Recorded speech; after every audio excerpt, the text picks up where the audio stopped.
Voice of sharing, Durian ASEAN. Hi, this is Arlene and you're listening to Durian ASEAN. Now our program on the ASEAN Breakfast Call Dialogue. We have our guest today, Dr. Arnold Puyok. Hi, how are you? Hi, how are you? Yeah, so we are live on radio now. We will be discussing on the politics of nation building based on the Sabah's experience. All right. Yeah, so you have been, you are from Sabah and you have been doing quite a lot of research in terms of Sabah's politics. Yes, correct. Yeah, so what is your overview on the politics and the demographic of the Sabah? I think much has to be done in order to integrate Sabah into the Federation of Malaysia. I think after more than 50 years of independence, Sabah has achieved a lot. Sabah has developed a lot under the Federation. Of course, along the way we have seen many problems and weaknesses. So these are the things that we have to rectify in order to move forward. How many ethnic groups there is in Sabah? So, I'm sure Sabah is much more diverse in terms of their ethnic demographic than Peninsular Malaya. So, in that sense, how do they integrate with each other? Well, I think there are more. I would say there are more than 40 ethnic groups, not to mention other sub-ethnic groups. It's really difficult to say how many. But then, as I said, one thing that makes Sabah unique is because of this ethnic and cultural diversity that we have here. Of course, in order for all of these ethnic groups to be successfully integrated into Malaysia, I think we need to look forward in terms of how to enhance the sense of belonging of the people in Sabah and Sarawak towards the country. So this is very, very critical effort that we have to take. So in Sabah, the Sabahan people, do they feel more Sabahan or do they feel more Malaysians in general? Well, that's a very interesting question. I think more still feel that they are Sabahan. They want to be recognized as Sabahan.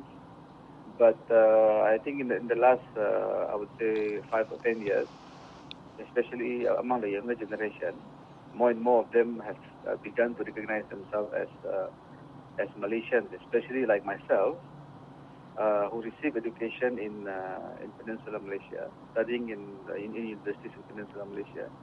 We befriended a lot of people there, the Malays, the Indians, the Chinese. So we feel like we belong to this country, not just in Sabah, but Malaysia as a whole. In Peninsular Malaysia, I can attest that people somehow they have a bit of internal conflict when it comes to their own identity. Of course, majority of Malaysians or Peninsular Malaysia, they feel more Malaysian than based on their ethnic groups or their religion. But at the same time, they also have a strong heritage or a strong belief of or strong lineage in terms of their own identity in religion and also in race. Yes, correct. Because the problem in Sabah, I think politicians have been, playing up this issue of regional sentiment, Sabah for Sabahan, and things like that, right? Issue of state rights and autonomy. So this basically makes people in Sabah, having this suspicion towards the people in Peninsular Malaysia. But then they've been given a wrong overview about the country. I think whether we like it or not, we have progressed a lot under the Federation of Malaysia. So we just need to make things right. That's all.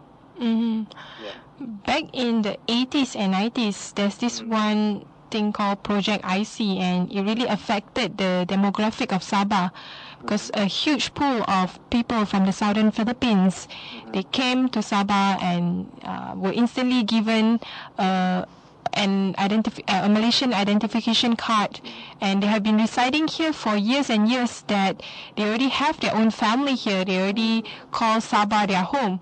So how do they fit into the overall nation building in Sabah? Well, I think this has been well documented. There have been a lot of books on this issue. In fact, the government established the RCI to investigate the the alleged issuance of citizenship to foreigners. So I think let the authorities do their job. But then, as you said, I agree with you. Most of the immigrants, especially from Filipinos, are already here. They're married to the people here. They have children here, and they've been staying here for more than 30 years. So by the end of the day, in my view, whether we like it or not, they have already become part and parcel of Sabah society. So what needs to be done is to prevent such a thing from recurring again. Mm-hmm. So yes, that's what I think needs to be done. So, but majority of Sabahan people, do they see these Southern Filipinos as part of them, or do they see that they are just foreigners who have sort of like torn their state apart?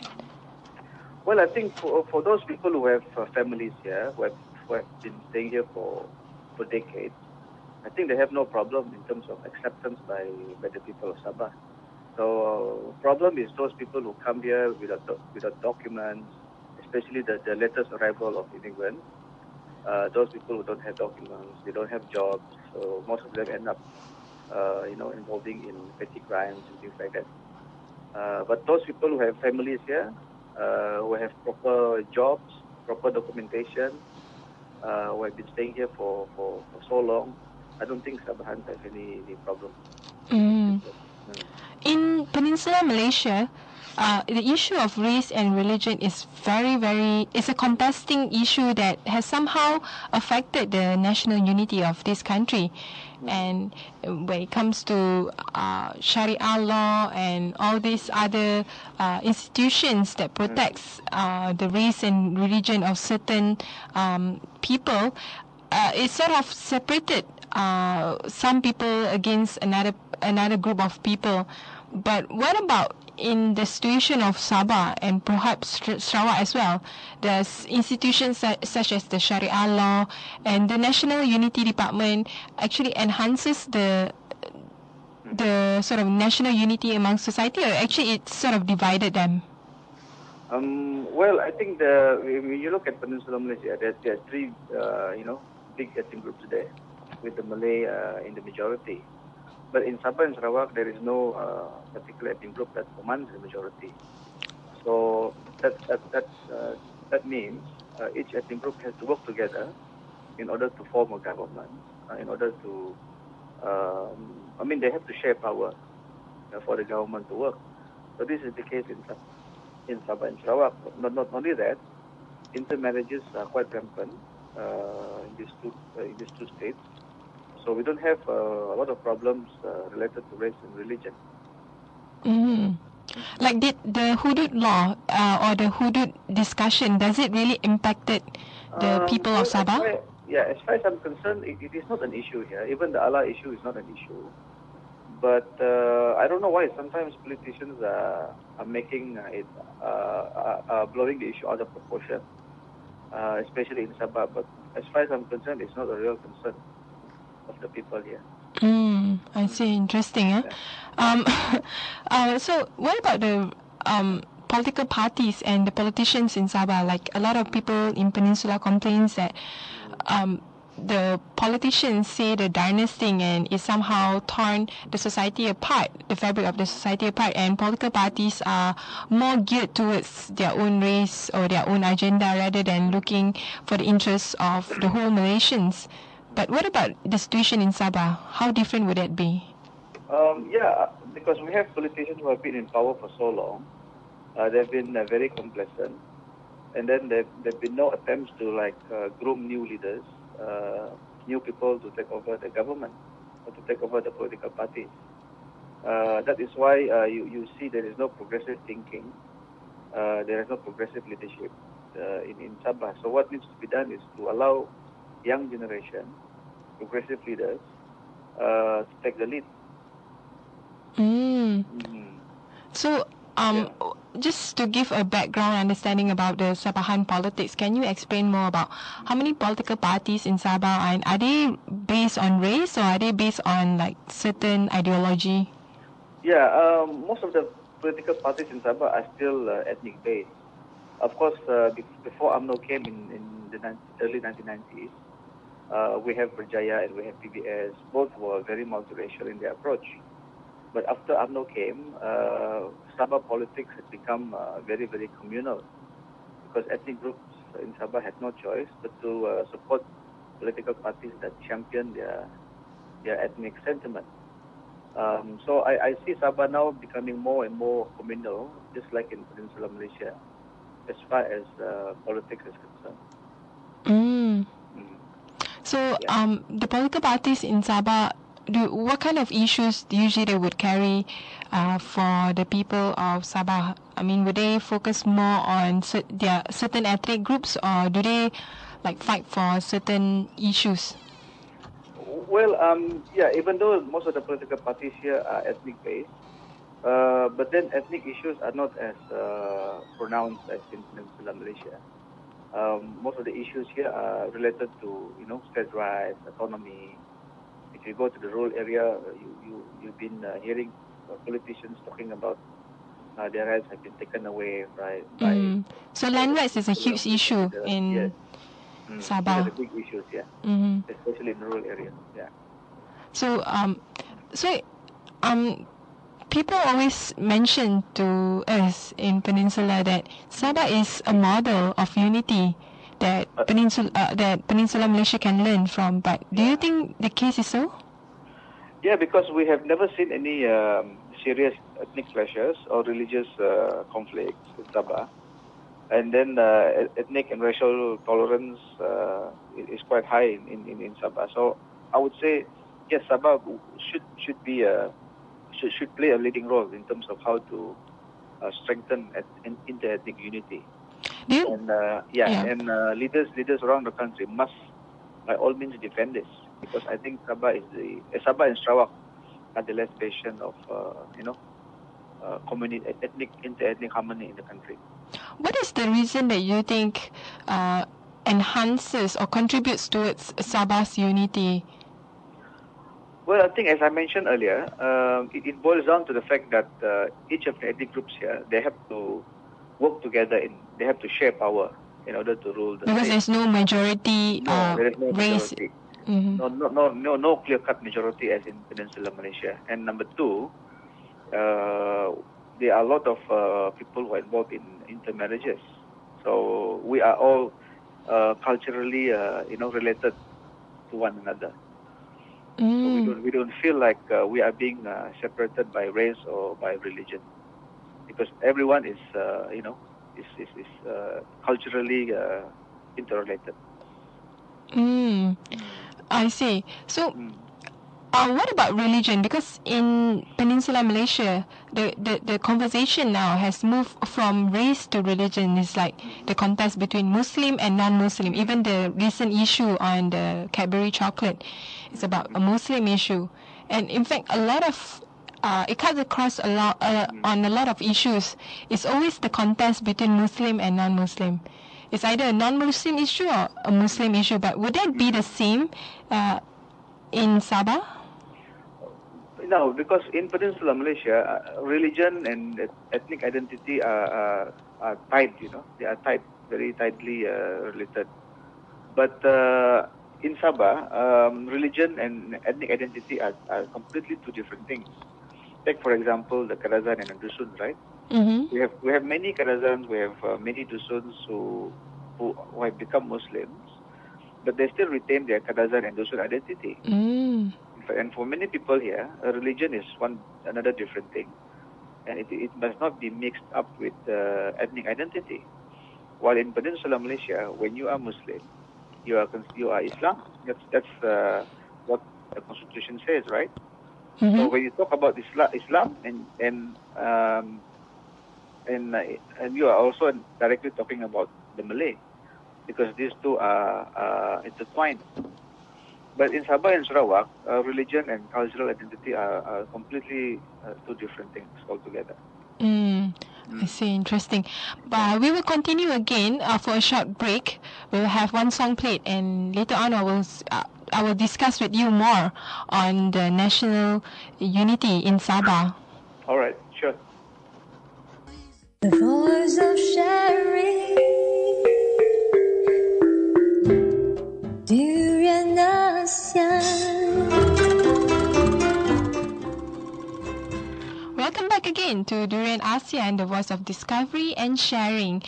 We have again our guest, Dr. Arnold Puyok. Hi, how are you? Hi. Yeah, so earlier on we discussed a lot about the politics in Sabah and the demographic and how Sabah maintain its national unity through its own way of dealing with issues, and also the demographic itself is very much there's no majority ethnic groups that is trying to overarching their power against another group. So that's how it contributes towards Sabah's nation building. So I want to put a focus on the constitutions over Sabah and Sarawak. How much of the constitution actually protects Sabah's nation building? Yeah, you mean the Constitution? Yeah, the constitution, especially the special interests and the safeguards provisions. Yeah, I think the safeguards for Sabah and Sarawak are securely protected by the Constitution. It's there. It's in the state list. It's in the federal list, and as well as in the concurrent list. I think Sabah and Sarawak, compared to the other states in Peninsular Malaysia, are given more powers and more opportunities to, administer themselves on their own terms. Yes. Besides that, one of the safeguard is if someone from Peninsula wants to go to Sabah or Sarawak, they can only have a 30-day visa, something like that. So is that a way for Sabah and Sarawak to ensure that there's the politics in Peninsula does not like overspill to Sabah and Sarawak? I think before that provision was mooted, the concern of the Sabah leaders at that time was because Sabah was needs to be protected. We were not sure whether we were quite wary. So we need to make sure that this Malaysia plan, before we were incorporated into Malaysia, we must make sure that the Sabahans are protected. And because there was also this fear by Sabah leaders that Malayan leaders will overwhelm Sabah politics. But that is why you have that provision there. But, for the sake of nation building, for the sake of integration, that needs to be reviewed. And it's up to the younger generation to think whether or not it's time for Sabah or Sarawak even to do away with that particular provision. Because I've heard complaints from Peninsular Malaysian that that immigration law is hampering tourism activity and mobility of people within this country. That's the issue that has been brought forward. I see. So when it comes to the special interest, one of it also is about freedom of religion. Do you think because of that provision, it actually protects Sabah and Sarawak in terms of being segregated by religious beliefs? Initially, Sabah leaders wanted Sabah to remain, secular. There should be no official religion, as in the case of Peninsular Malaysia. But then in 1970s, Mustafa Harun of Usno amended the state constitution to make Islam as the state religion of Sabah. But I don't think Sarawak amended the constitution to make Islam as the state religion in Sarawak. But they do have provision to allow for the promotion of Islamic values in Sarawak, but not make Islam as the official religion.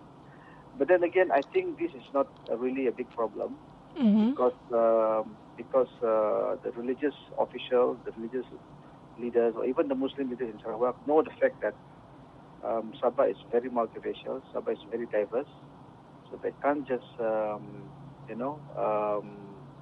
promote Islam or carry out their Islamization policy or agenda as rapidly as what we can see in Peninsular Malaysia.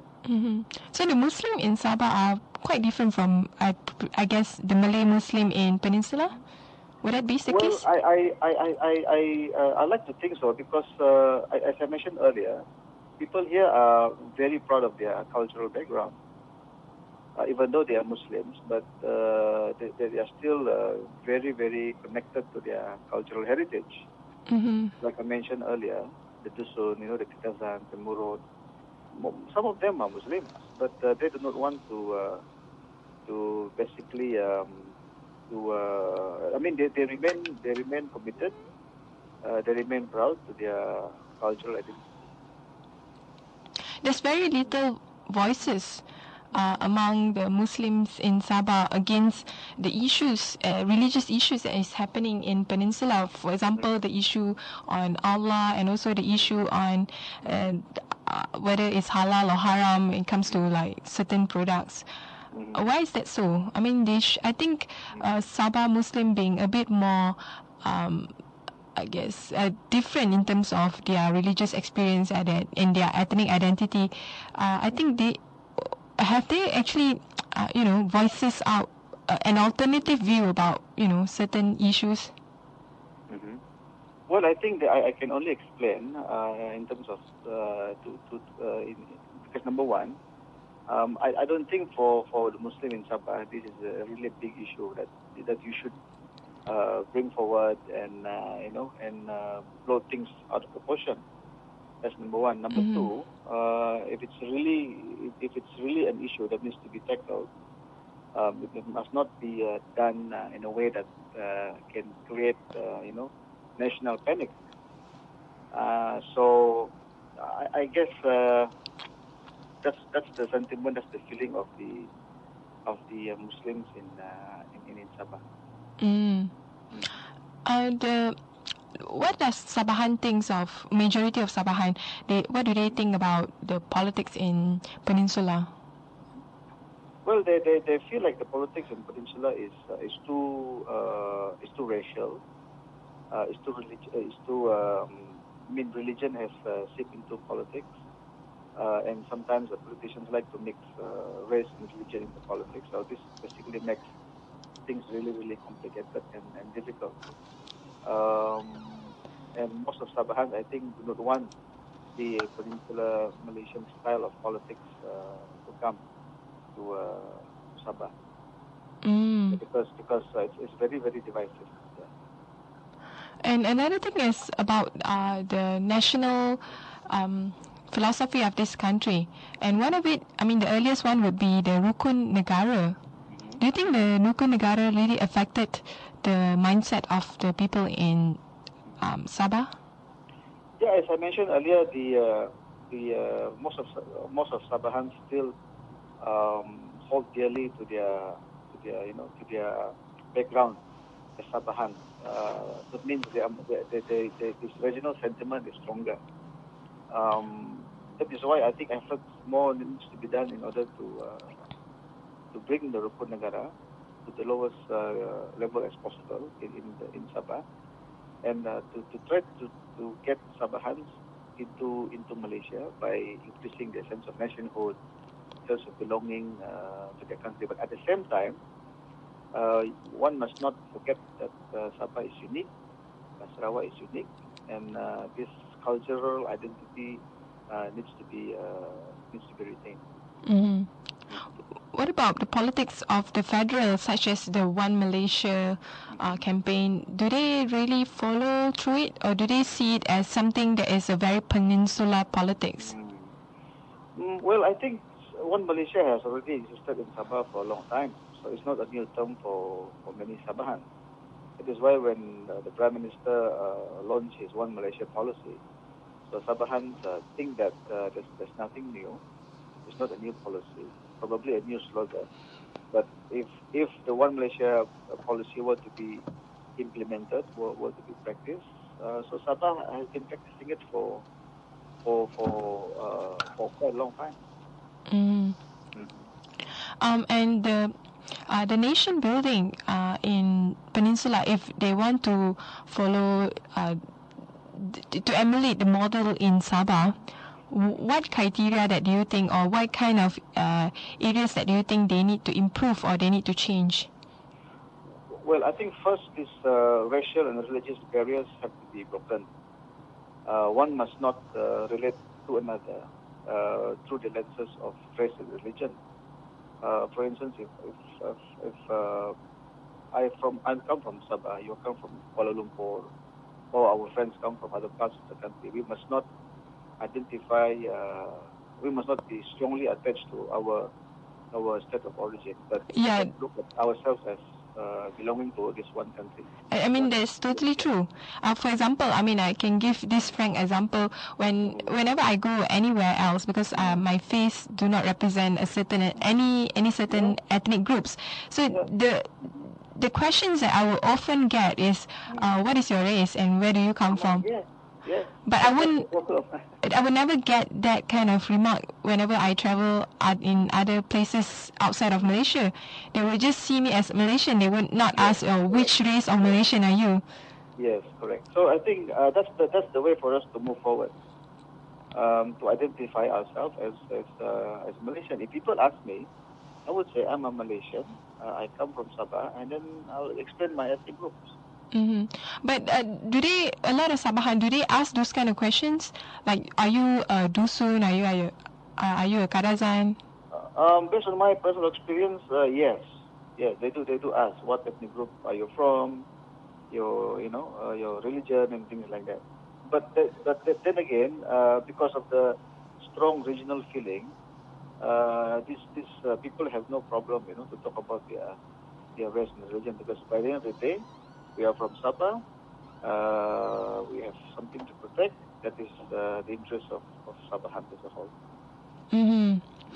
And the way forward for Malaysia through Sabah's experience, what else that they need to improvise? In terms of? Let's start with politics first. Politics? As in like the political parties and the federal government and all that. You mean in Sabah? In Malaysia, I mean the whole of Malaysia, through the Sabah experience, how can they improve themselves? Well, I think the first, politics must not be racialized. Politics must not be mixed with religion. Politics is politics. Politics is about policy. Politics is about government, and politics is about how to govern the government. That is politics. It has nothing to do with religion and race. So first, we have to be clear about that. Secondly, in terms of federal and state relations, so we have to remember that the Constitution safeguards the rights and the privileges for Sabah and Sarawak. And Sabah and Sarawak have never been neglected, actually. The problem is our leaders have not been proactive enough to implement those privileges and those rights that we have in the federal constitution. So for this federal country of ours to work, we have to go back to the constitution. We have to implement those provisions in the constitution. And at the same time, if you want the federal country of ours to work, we have to keep the harmony, and we have to allow Sabah to administer on its own term, Sarawak to administer on its own term. But at the same time, we must look at the bigger picture, that we all belong to this country we call Malaysia. In Sabah, what about the media? How do they really talk about the race and religion in Sabah? Because in Peninsula, I often see a trend that issues related to race and religion usually would be much more highlighted rather than issue related to socio-economic conditions of society. You mean the media in Sabah, right? Yeah, the media in Sabah. The media in Sabah, I think they like to talk about issues related to regional issues. Issues related to state rights, issues related to autonomy, issues affecting Sabahans and Sarawakians as a whole. But I don't see much focus on race and religion. Yes. When you say state rights and autonomy, meaning that there's a huge sentiment building up within Sabah to want to be autonomous from the peninsula, Malaysia. Would that be the case? Yes, because well, for me, the word autonomy can be regarded, can be viewed differently by many people. But for me, autonomy means to allow Sabah and Sarawak to decide on certain issues on their own, because they understand what is happening on the ground. So just let Sabah and Sarawak leaders to make decisions. Matters related to education, matters related to security, and so on and so forth. So, because Sabah and Sarawak are located far from Peninsular Malaysia, right? And sometimes it's difficult for the federal to monitor what is happening in Sabah and Sarawak. So, why don't you give Sabah and Sarawak certain autonomy in order to make decisions on certain issue of concern? So that's what autonomy is all about. It's not about trying to get Sabah and Sarawak out of Malaysia. That's what people think. It is nothing. It has got nothing to do with secession. And then I would object to the attempt by various quarters to secede Sabah and Sarawak from Malaysia. So I would support for autonomy in certain areas.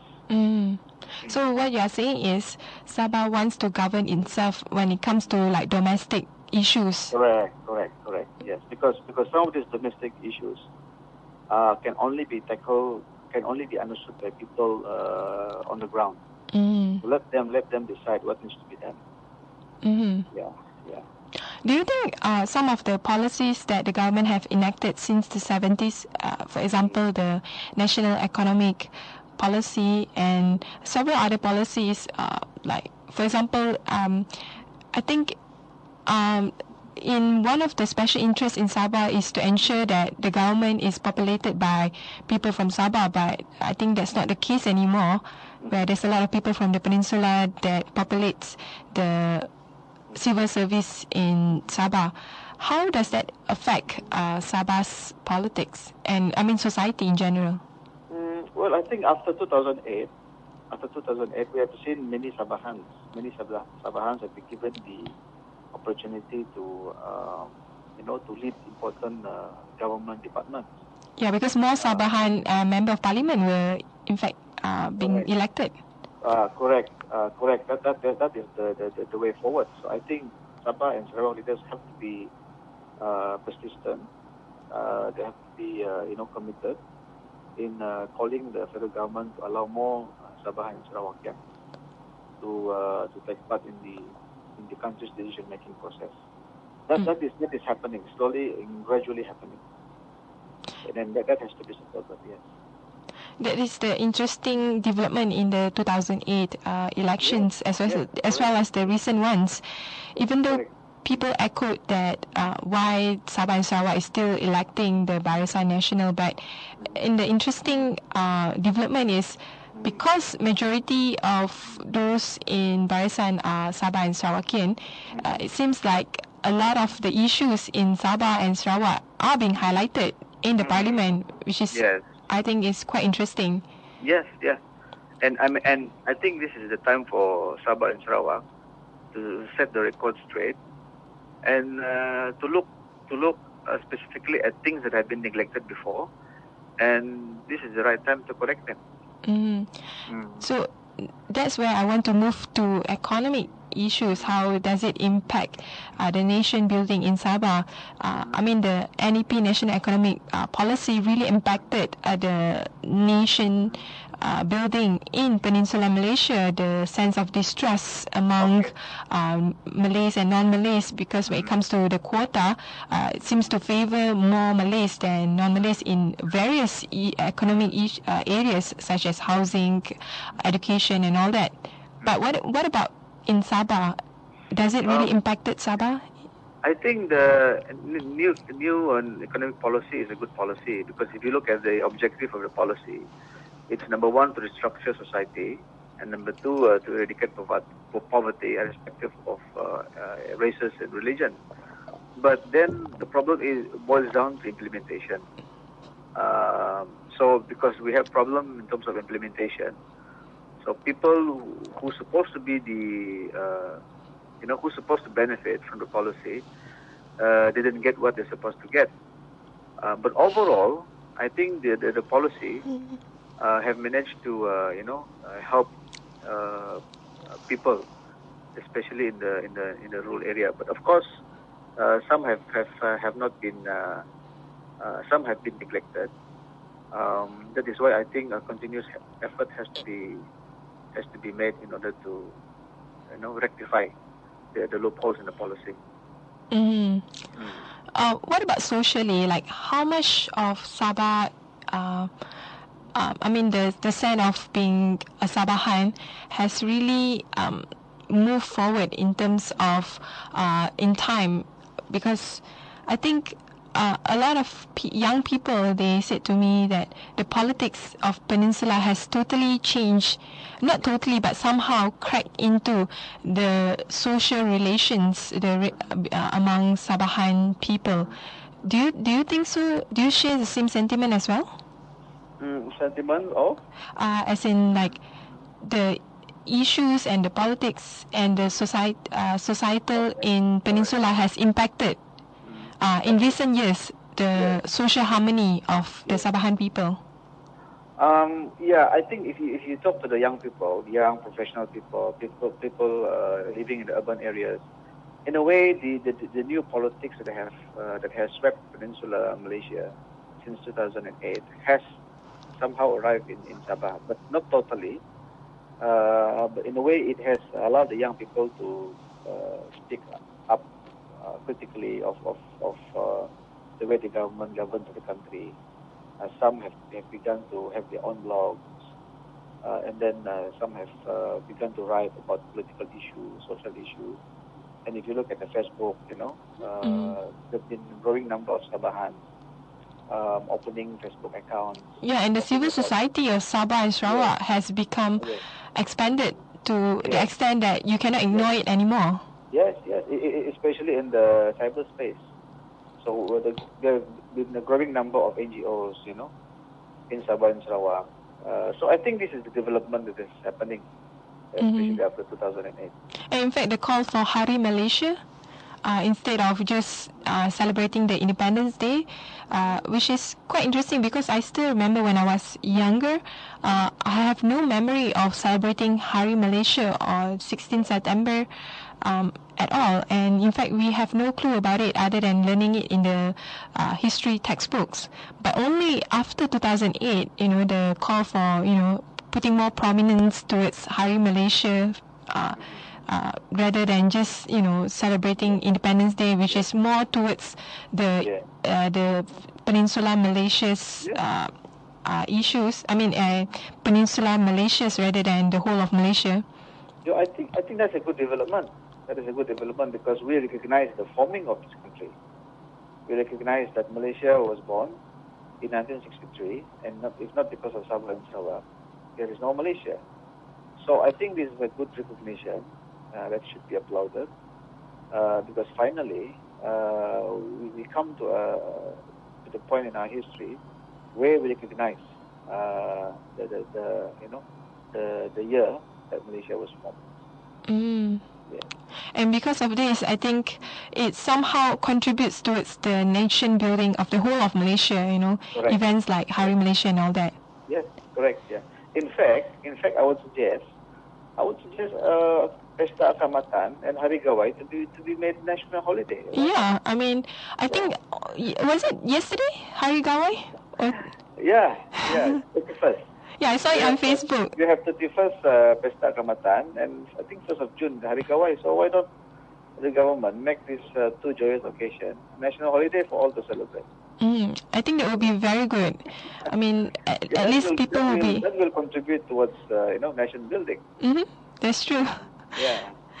Anyway, that's all that we have for today. Okay. Thank you very much for sharing with us. It has been very, very fruitful that you can share with us a lot of the nation-building aspect of Sabah. Yeah, my pleasure. Thank you. Yeah, okay, welcome.